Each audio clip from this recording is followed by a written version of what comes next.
धीरेंद्र शास्त्री ने एक बार फिर महाकुंभ को लेकर अपनी बात कही है। जिस तरह से तमाम खबरें आती रहती हैं कि मुसलमान हिंदू साधु का भेष बनाकर शराब पीते हैं, शराब पीते हुए पकड़े जाते हैं, पाखंड करते हैं, हिंदुओं को लगातार बदनाम करते हैं। ऐसे में महाकुंभ के नाम पर हिंदुओं को बदनाम करने की साजिश ना हो और किसी भी कीमत पर महाकुंभ के दौरान कोई साजिश सफल ना हो, इस पर धीरेंद्र शास्त्री ने एक बार फिर बहुत बड़ी बात कही है।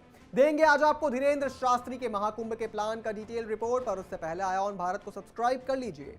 नमस्कार, मैं हूं आपके साथ स्नेह श्रेयस। आयोन भारत देख रहे हैं आप। देखिए, अभी कुछ दिनों पहले ही महाकुंभ में गैर हिंदुओं की एंट्री को लेकर एक बहस छिड़ी हुई है, जिसमें कहा जा रहा है कि महाकुंभ में गैर हिंदुओं की एंट्री पर बैन लगा देना चाहिए। बागेश्वर धाम के पीठाधीश्वर महंत धीरेंद्र शास्त्री ने प्रयागराज महाकुंभ में मुसलमानों की दुकानों और गैर हिंदुओं की एंट्री बैन करने की बात का समर्थन किया है। धीरेंद्र कृष्ण शास्त्री ने कहा है कि जब उन्हें राम से कोई काम नहीं है तो राम के काम से क्या काम, इसलिए गैर हिंदुओं को महाकुंभ में प्रवेश वर्जित कर देना चाहिए।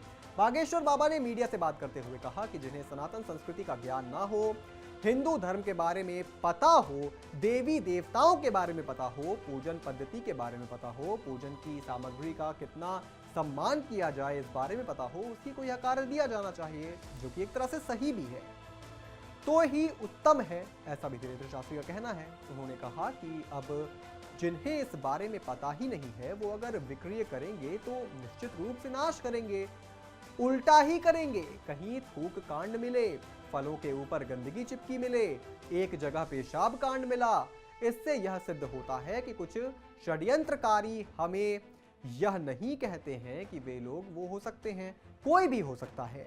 इसलिए गैर हिंदुओं का महाकुंभ में प्रवेश वर्जित कर देना चाहिए। धीरेंद्र शास्त्री ने कहा कि मेरे आंगने में तुम्हारा क्या काम है, वहां पर त्रिवेणी है, संगम है, महाकुंभ है, संतों के दर्शन है, तुम्हें कथा से कुछ लेना देना है नहीं, तुम्हें हिंदुत्व से लेना देना नहीं है, तुम्हें सनातन से लेना देना नहीं है, तुम्हें राम से लेना देना नहीं है।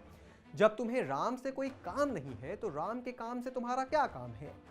बात सही भी है भाई। जब तिरुमाला जैसे मंदिर में जहां कहा जाता है कि श्री नारायण खुद विराजमान है, वहां अगर प्रसाद में जानवरों की चर्बी मिलाई जा सकती है तो क्या गारंटी है कि महाकुंभ में गैर हिंदुओं के प्रवेश से कुछ गड़बड़ नहीं होगी। हमने कितने वीडियोस कवर किए हैं जिसमें बताया गया है कि कैसे खाने में थूक मिलाकर हिंदुओं को खिलाया जाता है, तो कैसे यकीन करें कि महाकुंभ में ये चीजें दोहराई नहीं जाएंगी।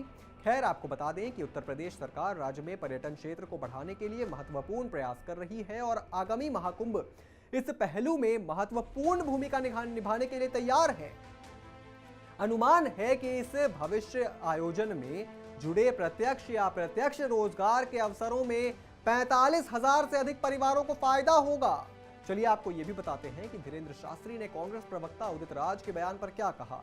दरअसल कुछ दिन पहले कांग्रेस के राष्ट्रीय प्रवक्ता उदित राज ने धीरेंद्र कृष्ण शास्त्री पर आरोप लगाते हुए कहा था कि वह भाजपा और आरएसएस के कहने पर ही भारत को हिंदू राष्ट्र बनाने को लेकर तैयार हैं और लगातार बयान देते हैं जो कि संविधान के खिलाफ है। उन्होंने कहा था कि धीरेंद्र शास्त्री लोगों को भविष्य बताने के नाम पर गुमराह करते हैं।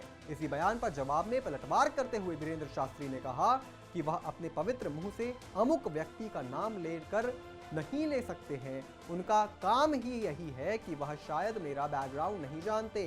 खैर, हिंदुओं पर निशाना साधने की कांग्रेस की पुरानी विचारधारा रही है। जिस पार्टी के सुप्रीम लीडर को हिंदू हिंसक लगते हो, उससे आप क्या उम्मीद कर सकते हैं। इस पूरी खबर पर आप क्या सोचते हैं दोस्तों, हमें कमेंट करके जरूर बताएं। और भी तमाम बड़ी खबरों से जुड़े रहने के लिए आप देखते रहें आयोन भारत।